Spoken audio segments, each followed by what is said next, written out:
Hello my beautiful souls. तो फिर से एक नो कॉन्टैक्ट सीरीज़ लेकर आ चुकी हूँ।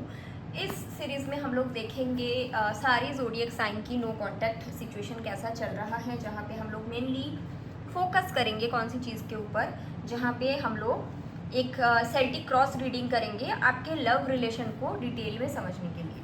ठीक है, तो ये रीडिंग है एरीज के लिए। तो अगर आपके sun moon rising sign Aries है, आप बेशक ये रीडिंग देख सकते हैं। अगर आप हमेशा एरीज की ही रीडिंग देखते हैं तब भी ये रीडिंग आपके लिए है। याद रखिएगा ये एक जनरल रीडिंग है, तो अगर आप में से कोई इंटरेस्टेड है जिनको पेड प्राइवेट रीडिंग लेनी है तो डिस्क्रिप्शन बॉक्स में जो व्हाट्सएप नंबर है वहाँ पे आप लोग व्हाट्सएप करके अपना बुकिंग कर सकते हैं। तो देरी ना करते हुए चलिए शुरू करते हैं। एक मिनट।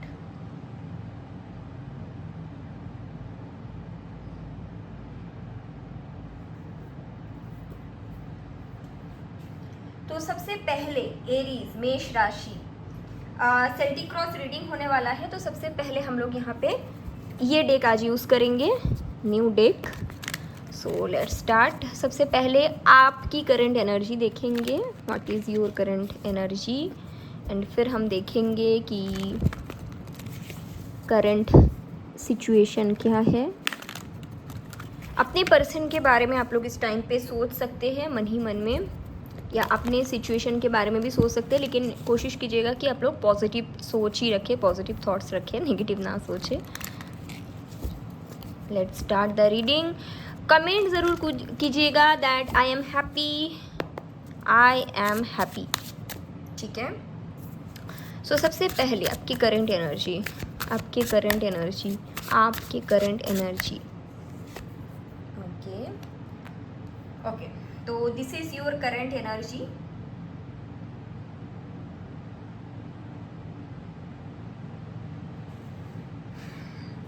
यहाँ पे आई थिंक मुझे एक मिनट,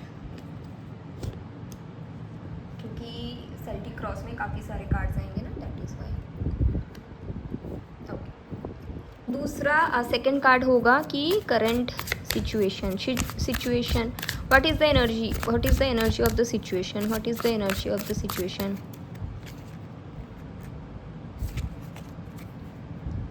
ठीक है, तो ये हमने नंबर 2 भी कर लिया। अभी हम लोग नंबर 3 चेक करेंगे, जहाँ पे हम लोग ये देखेंगे कि आपके सिचुएशन में या आपके सरकमटेंसेस में सबसे बेस्ट यानी सबसे अच्छा क्या हो सकता है। सबसे बेस्ट यानी सबसे अच्छा क्या हो सकता है। So this is that thing which is number 3। ठीक है, तो यहाँ पे हम लोग ये देखेंगे कि आपके जो सिचुएशन है, करंट सिचुएशन, वहाँ पे सबसे अच्छा क्या हो सकता है। ठीक है, अभी बात आती है नंबर 4। नंबर 4 में हम लोग ये देखेंगे आपके रिलेशनशिप, जिनके लिए आप ये रीडिंग देख रहे हो उनके साथ आपका जो रिलेशनशिप है, इस रिलेशनशिप का बेस क्या है, फाउंडेशन। नंबर 4, तो ये जो कार्ड है यहाँ पे हम लोग क्या चेक करेंगे, आपके जो कनेक्शन है, आपके जो रिलेशनशिप है, वहाँ पे आप लोगों का बेस क्या है, फाउंडेशन है। अभी हम लोग नंबर 5 देखेंगे, जहाँ पे हम लोग देखेंगे आपकी पास्ट, आपके और आपके पर्सन की, डेफिनेटली आपके जो रिलेशनशिप था उसके पास्ट क्या था, what is the past. Aries, मेष राशि, एरीज। ओके, अभी हम लोग यहाँ पे क्या देखेंगे, near future, what is the near future, what is the near future for Aries, यानी कि मेष राशि। ठीक है, तो यहाँ पे हम लोग नंबर 6 देखें। अभी हम लोग देखेंगे 7, 8, 9, 10। तो 7, 8, 9, 10 में हम लोग क्या क्या देखने वाले हैं। तो सबसे पहले अभी हम लोग देखेंगे आपके फीलिंग्स आपके पार्टनर के प्रति, उसके बाद हम लोग ये देखेंगे आपके पार्टनर के फीलिंग्स एट दिस स्टेज आपके प्रति। ठीक है, एंड उसके बाद हम लोग देखेंगे गाइडेंस। ठीक है, तो वो हम लोग इधर उधर करके रख देते हैं क्योंकि स्पेस थोड़ा मुझे कम लग रहा है। तो आपके फीलिंग आपके पार्टनर के प्रति, आपके पार्टनर की फीलिंग आपके प्रति, and this is the guidance for you, the high priestess. मुझे ऐसा लग रहा है कि जो एरीज है, जो लोग ये रीडिंग देख रहे हैं, आप लोग ऑलरेडी इनर वर्क में हो, आप लोग already spiritual work, inner work, ये सब प्रैक्टिस कर रहे हो। मुझे ऐसा लग रहा है, जैसे टैरो रीडिंग देखना, क्रिस्टल के ऊपर चीज़ों को सीखना, मैनिफेस्टेशंस, हीलिंग्स, रिचुअल्स, ये सारी चीज़ मुझे लग रहा है कि आप लोग ऑलरेडी कहीं ना कहीं प्रैक्टिस कर रहे हैं। ठीक है, तो देरी ना करते हुए रीडिंग शुरू करते हैं। Just close your eyes, take a deep breath in. Okay, तो सबसे पहले देखेंगे जो कि आप हो, यानी कि जो हमारे व्यूअर्स हैं, इस टाइम पे आपकी जनरल एनर्जी क्या है। मतलब इस रिलेशन के बारे में नहीं, बट इन जनरल होता है ना कि आपका भी तो एक होता है, आपकी भी लाइफ है भाई, आपका भी कुछ एनर्जी हमें देखना ज़रूरी है। आपको भी पता चल जाएगा ना कि ये आपकी रीडिंग है, क्योंकि बहुत लोग देखेंगे। 3 ऑफ पेंटिकल, देखिए आपका जो एनर्जी मुझे दिख रहा है, कहीं ना कहीं आप लोग यहाँ पे अपने वर्क में बिजी दिखते हो सकता है आप कोई जॉब करते हो सकता है आप कोई बिजनेस करते हो, लेकिन जो भी आप लोग करते हो, आप लोग कहीं ना कहीं अपने वर्क में, अपने जॉब या अपने बिजनेस में बहुत ज़्यादा बिजी हो इस टाइम पे। उसके साथ साथ मुझे ये भी दिख रहा है कि आप लोग बहुत ज़्यादा ग्रोथ ओरिएंटेड हो, ग्रोथ पे फोकस्ड हो। आप लोग चाहते हो कि आपके लाइफ में कहीं ना कहीं और ग्रोथ आए, ठीक है। मनी की तरफ आपकी फोकस इस टाइम पे ज़्यादा दिख रहा है। आप लोग चाहते हो कि लाइफ में ग्रोथ मिले। कुछ लोगों के लिए आप शायद अपना बिजनेस कर रहे हो और आप चाहते हो कि किसी के साथ जुड़ के बिजनेस करो, जैसे होता है ना कोलैबोरेशन, पार्टनरशिप, इस तरह का भी कुछ चीज़ें हो सकती है। कुछ लोगों के लिए मुझे ये भी लग रहा है कि आप लोग वर्क फ्रॉम होम कर रहे हो और आपके ज़्यादा से ज़्यादा टाइम वर्क फ्रॉम होम में जाते हैं। तो बहुत ज़्यादा वर्क ओरिएंटेड आपकी एनर्जी है। अगर आपको लगता है हाँ दिस इज़ माई एनर्जी, ये मेरी एनर्जी है, तो अब ये रीडिंग कंटिन्यू करिए, क्योंकि ये आपकी खुद की एनर्जी है, ठीक है। तो ये हमारा फर्स्ट कार्ड था, जहाँ पे हम लोग ये चेक किए कि आपकी खुद की एनर्जी क्या है। अभी हम लोग देखेंगे कि सिचुएशन क्या है आपके और आपके पार्टनर के बीच। जस्टिस, देखिए यहाँ पे डेफिनेटली नो कॉन्टैक्ट है, लेकिन यहाँ पे मेन प्रॉब्लम ये है ना कि आपके पर्सन आपको स्टेबिलिटी नहीं दे पा रहे हैं। बात ये नहीं कि वो आपसे प्यार नहीं करते या आपके और उनके बीच कोई डिफ़िकल्टीज और है। यहाँ पे मेन प्रॉब्लम है कि आपके साथ जस्टिस नहीं सॉल्व हो रही है। कहीं ना कहीं आपके पर्सन आपके साथ जस्टिस कर नहीं पा रहे हैं। ये भी हो सकता है कि उनके फैमिली इन्वॉल्व है, या ये भी हो सकता है कि आपके पर्सन ऑलरेडी किसी और के साथ मैरिड है, जिसके कारण वो आपको स्टेबिलिटी नहीं दे पा रही, क्योंकि वहाँ पे डिवोर्स नहीं हुआ।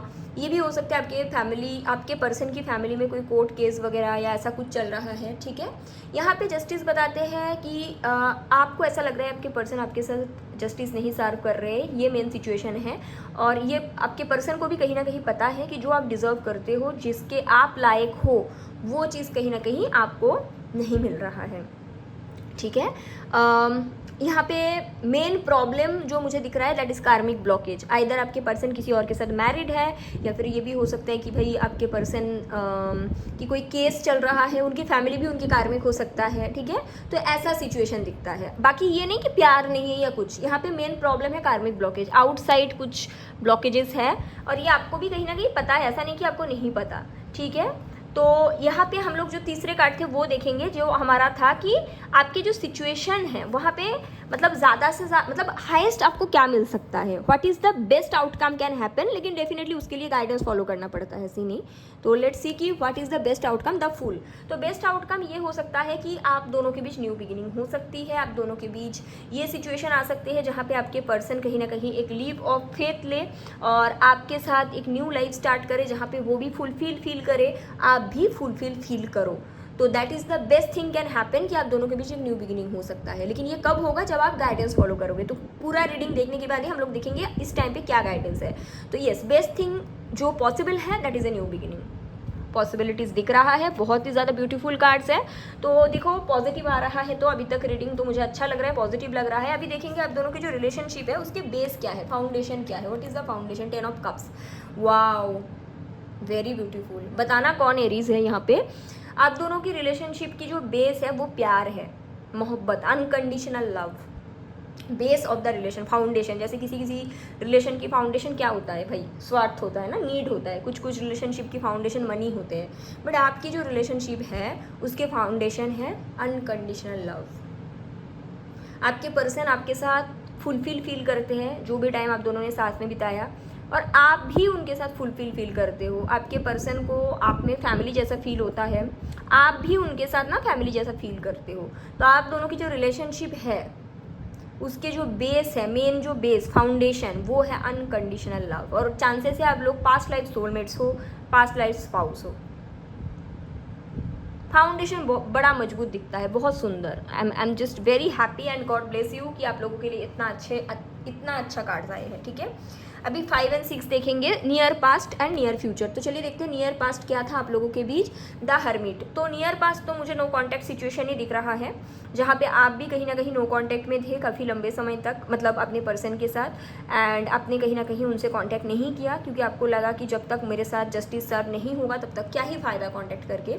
और आपके पर्सन भी कहीं ना कहीं वो कहते हैं ना कि उनको भी पता है भाई देखो, वो अगर आपकी तरफ आते भी हैं तो उनको कुछ ना कुछ आपको ऑफर करना पड़ेगा, और जब तक वो चीज़ वो आपको ऑफर ना कर पाए तो आने का कोई मतलब ही नहीं बनता। तो near past no contact situation दिखता है। नियर पास्ट मुझे ये दिखता है कि आप दोनों वो कहते हैं ना खुद के साथ टाइम स्पेंड कर रहे हो, यहाँ पे वो चीज़ नहीं दिख रही कि टुगेदरनेस का। नियर पास्ट मतलब करीब करीब पास्ट जो होता है वो तो सेपरेशन नो कॉन्टैक्ट ही दिख रहा है, ओके। लेट्स सी कि नियर फ्यूचर क्या है आप दोनों के लिए, what is the near future. Near future में हम लोग यहाँ पे 60 डेज से लेकर 90 डेज तक पकड़ते हैं, उससे ज़्यादा नहीं। नियर फ्यूचर 60 डेज से 9 ऑफ सॉर्ड्स। देखिए नियर फ्यूचर में कोई बड़ा चेंजेस नहीं दिख रहा है, मुझे लगता है जो गाइडेंस है वो आपको फॉलो करना होगा तभी जाके आपका रियूनियन होगा, क्योंकि 9 ऑफ सॉर्ड्स कहीं ना कहीं ये बताते हैं कि नियर फ्यूचर में ओवर थिंकिंग बहुत ज़्यादा रहेगा, पैनिक अटैक बहुत ज़्यादा रहेगा। आपके पर्सन बहुत ज़्यादा सोच विचार करेंगे क्योंकि उनको ऐसा लगेगा कि कुछ चीज़ ऐसा है जिसके टेक केयर वो कर रहे हैं, और उनको ये भी पता है कि आपके पास आने के लिए कुछ चीज़ों को छोड़ के आना पड़ेगा, लेकिन उनको वो होता है ना कि एक डर रहता है कि वो चीज़ मैं कैसे छोड़ूँ। अगर मैरिड है तो ये भी आ जाता है कि उसको छोड़ने के लिए इनको पैसे देने पड़ेंगे।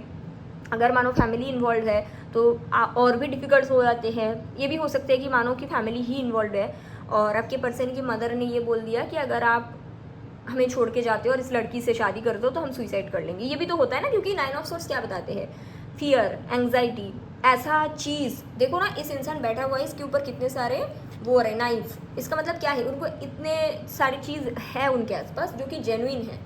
ऑल्सो मुझे ये भी लग रहा है कि near future no contact continue रहेगा एंड कहीं ना कहीं ओवर थिंकिंग बहुत ज़्यादा रहेगा, आपके पर्सन बहुत ज़्यादा परेशान रहेंगे। कई बार ये भी हमें लगता है कि भाई हम जितना परेशान हैं उतना परेशान तो सामने वाला बंदा नहीं है, बट यहाँ पे मुझे लग रहा है आपसे ज़्यादा अगर किसी की लाइफ प्रॉब्लमेटिक है वो आपके पर्सन की लाइफ है, ठीक है इस टाइम पे। चलिए देखते हैं, ये गाइडेंस की कार्ड था, ये बीच में रख देते हैं। चलिए देखते हैं आपके क्या करंट फीलिंग्स है आपके पर्सन के प्रति। द डेविल, इसको हम क्लैरिफाई करेंगे क्या है ये। What is the devil universe, what is the devil. Strength, okay. तो देखिए पहली चीज़ तो है बहुत ज़्यादा प्यार तो आप करते हो, लेकिन ना आप लोग कहीं ना कहीं एक नेगेटिविटी में चले जाते हो कभी कभी कि शायद अब कुछ नहीं हो सकता, शायद सब कुछ ख़त्म है, शायद मेरे पर्सन मुझे सिर्फ यूज़ किया, शायद चीज़ें ख़राब हो चुकी है। क्योंकि ऐसा मैंने भी काफ़ी क्लाइंट्स की ना देखती हूँ जब मैं प्राइवेट रीडिंग लेती हूँ कि वो एक दिशा में कहते हैं कि मैम मैं मैनिफेस्ट कर रही हूँ, दूसरी दिशा में कहते हैं मैम मैनिफेस्ट करके क्या ही हो जाएगा, वो तो 7 दिन से बात नहीं कर रहे, मतलब बहुत सारे नेगेटिविटीज़। तो यहाँ पे द डेविल वही बताते हैं कि एक दिशा में आप पूरी कोशिश कर रहे हो अपने ऊपर वर्क करने का, लेकिन उम्मीद हार रहे हो कहीं ना कहीं, आपको शायद लग रहा है कि अब चीज़ें ठीक नहीं हो सकती, ठीक है। तो यहाँ पे देखिए नेगेटिव नहीं हो सकते हो आप, अगर आप किसी से प्यार करते हो, ठीक है, चाहे सिचुएशन कैसा भी है, कैसा भी क्यों ना है, आपको एक भरोसा रखने की ज़रूरत है यूनिवर्स के ऊपर। भले ही अपने पर्सन के ऊपर ना रखो भाई, बट होता है ना यूनिवर्स के ऊपर आपको ट्रस्ट रखने की, भरोसा रखने की ज़रूरत है।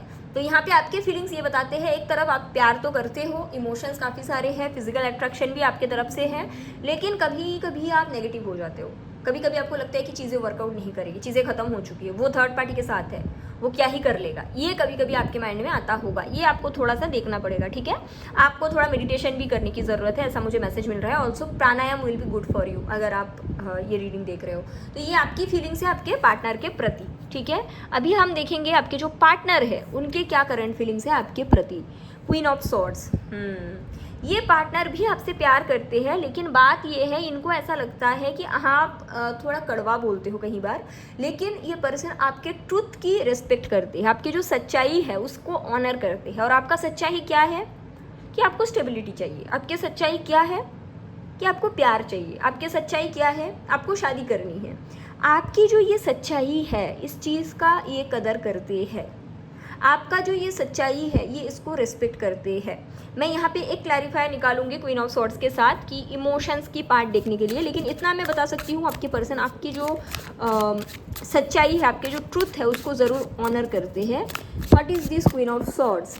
Universe please give me cards कि इसके पर्सन की क्या इमोशंस है, what is the emotional part. Night of pentacle, थोड़ा स्लो होंगे आपके पर्सन। पेज ऑफ वॉन्ड, बातचीत करना चाहते हैं बट थोड़ा स्लो होंगे। प्यार देखो करते हैं, इमोशंस है, लेकिन यहाँ पे मेन चीज़ ये है कि यहाँ पे सिर्फ इमोशंस दिखाना, बात करना इंपॉर्टेंट नहीं है। यहाँ पे उनका भी मन होता है ना कि ये आपसे मैसेज करे, लेकिन उनको यही लगता है कि अगर मैं स्टेबिलिटी नहीं दे पाता हूँ तो कहीं ना कहीं आपका जो सच्चाई है, आपका जो ट्रुथ है वो उनको डिसरेस्पेक्ट करेंगे। और आपका ट्रुथ क्या है? आपको चाहिए स्टेबिलिटी, तो पहले वो काबिल बन जाऊँ, पहले वहाँ से निकल के आ जाऊँ जो मुझे रोक रहा है, फिर इनके पास आते हैं। ये चीज़ कहीं ना कहीं उनके फीलिंग्स में दिख रहा है, जेन्युइन फीलिंग्स मुझे दिख रहा है। तो फाइनल आउटकम तो हम लोग नहीं कहते हैं कभी भी टैरो में, लेकिन क्योंकि आउटकम आपके हाथ में ही होता है आपके एनर्जी के अनुसार, तो हम लोग जो देखेंगे कि एटलीस्ट यू नो कि अभी आपका जो एनर्जी है, जैसे आप वर्क करो उसके हिसाब से आउटकम क्या है। किंग ऑफ सॉर्ड्स, देखो आपके लिए आपके पर्सन की फीलिंग्स था क्वीन ऑफ सॉर्ड्स और फाइनल आउटकम है किंग ऑफ सॉर्ड्स।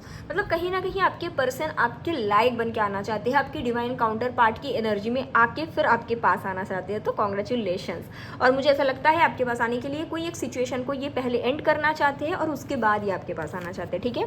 तो फिलहाल आउटकम मुझे ये दिख रहा है, ये आपके लायक बन रहे हैं बिहाइंड द सीन, एंड कोई एक सिचुएशन है जो इनको सर्व नहीं कर रहा है वो एंड कर रहे हैं ताकि ये आप तक आ पाए, ठीक है। And this is a divine counter part connection. So that is it, and I hope it's helpful. अपना ख्याल रखिएगा, टेक केयर, बाय।